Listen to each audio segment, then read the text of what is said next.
I'd like to, because a lot of what you do and a lot of what you've alluded to so far is gearing towards property. And I don't mean gearing, no pun intended, but uh, I'm interested to know what you think are some of the common mistakes that, let's go with the 30 to 40-year-old typical average Australian client that you would see.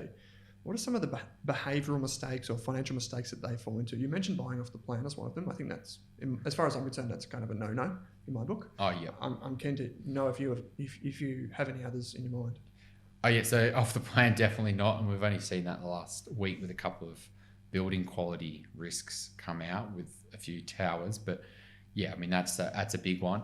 I mean, I think a lot of you go into, I was just in the bookshop today at the airport, and there's all these books on how to build money so fast and grow money. It's always about quantity and big numbers and number of properties. That's another huge mistake.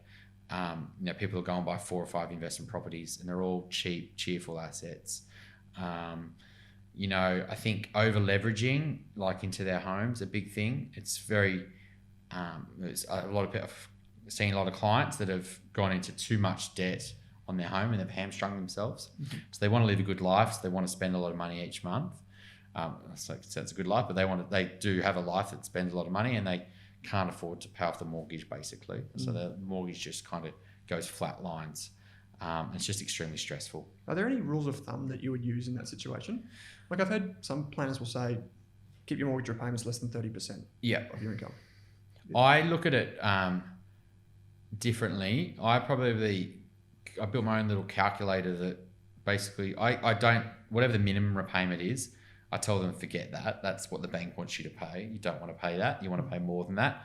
And then we do a bit of a calculation to basically say, well, how much would you have to pay this off over 15 years, but allowing for kind of salary increases, allowing for interest rates to potentially go up and down, and a few other things. So that just gives them and it's usually a good 40-50% above what the minimum bank repayment is. Right. And so they go, wow, I actually thought it was only $6,000 a month. Well, I should be paying 8.5.